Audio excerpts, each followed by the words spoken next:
కోటారెడ్డి నగర నిర్మాణ రంగానికి సుపరిచితమైన పేరు. Aditya homes managing director. నాణ్యమైన నిర్మాణాలకు కేర్ ఆఫ్ అడ్రస్.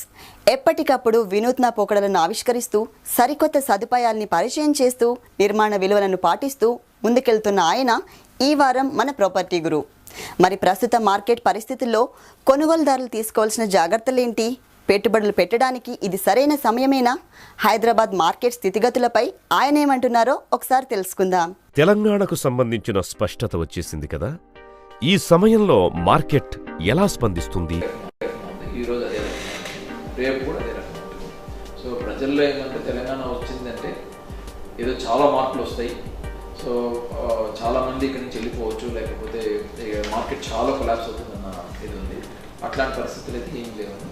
ఇన్ఫ్యాక్ట్ ప్రజల్లో ఏమైందంటే ఒక స్టేట్ డివైడ్ అయితే ఏ రకమైన ఇబ్బందులు ఉండవని చెప్పని, అంటే వాళ్ళకి ఉన్న అప్రిహెన్షన్స్ లేకపోతే అపోహలు ఇవన్నీ కూడా పోయినాయి. There is lot of clarity. Telangana ఇవ్వడానికి ముందు ఒక రకమైన స్తబ్దత ఉంది. అంటే కొనవచ్చా కొనకూడదా, కొంటే ఏమవుతుంది పరిస్థితి, ఎవ్రీబడి ఈజ్ పోస్ట్పోనింగ్ అంటే అదే ఆల్మోస్ట్ ఒక 1 year నుంచి అనౌన్స్ చేయడానికి ముందర ఒక 1 year నుంచి ఇది ఉన్నది. మేము కూడా ఇదే కంటిన్యూ అవుతుందేమని చెప్పేది ఒక రకమైన ఆందోళనలో ఉన్నాము. కానీ నా వరకు నేను స్టడీ చేస్తున్నంత వరకు తెలంగాణ అనౌన్స్ అయిపోయినాక ఒక 15 రోజులు, ఒక 1 నెల రోజులు మాత్రం అదే స్తబ్దత కంటిన్యూ అయిందని.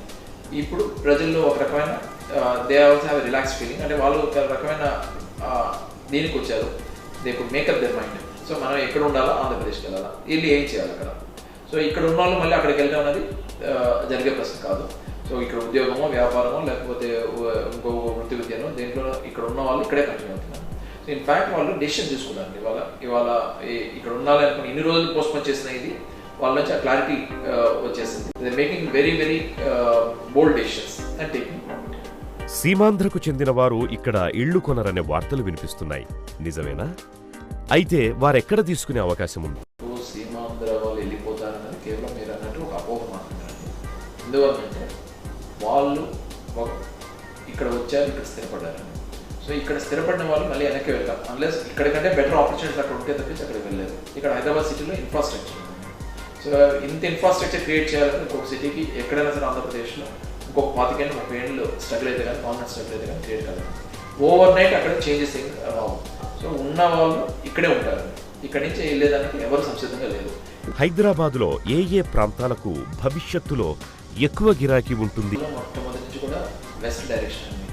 సో మీకు అప్ టు గచ్చిబౌలి, తెల్లాపూరు, నార్సింగి, నానకలంగూడ, కొండాపూరు, ఈ బెల్ట్, మియాపూరు, ఈ బెల్ట్ అంతా కూడా ఇది అవుతుందండి.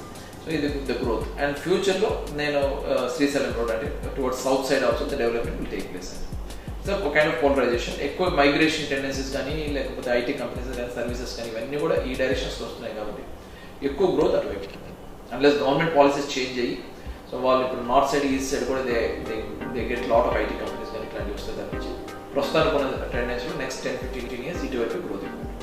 సొంతిల్లు కొనుక్కునే వారికి మీరిచ్చే సలహాలు, సూచనలు ఏమిటి? సో నథింగ్ లైక్ మన హోమ్, మన షెల్టర్, నా రూఫ్ నాది అని చెప్పి అనిపించుకోవడం ప్రతి ఒక్కరికి ఒక ఆనందకరమైన విషయం. వాళ్ళందరూ కూడా this is the right time to buy. ఎందుకంటే గత 6 ఏళ్ళ నుంచి 7 ఏళ్ళ నుంచి రైట్ ఫ్రమ్ 2007 నుంచి గ్రోత్ అనేది చాలా తక్కువ ఉందండి. అప్రిషియేషన్ ఇస్ ఎవ్రీ ఇయర్ నార్మల్గా 20-25% ఉండాల్సిన గ్రోత్ 10-12% ఉందండి. సో మిగతా ఏ metropolitan city, Hyderabad size metropolitan city దేంతో కంపేర్ చేసుకున్నా కూడా హైదరాబాద్ ఇస్ ది చీపెస్ట్.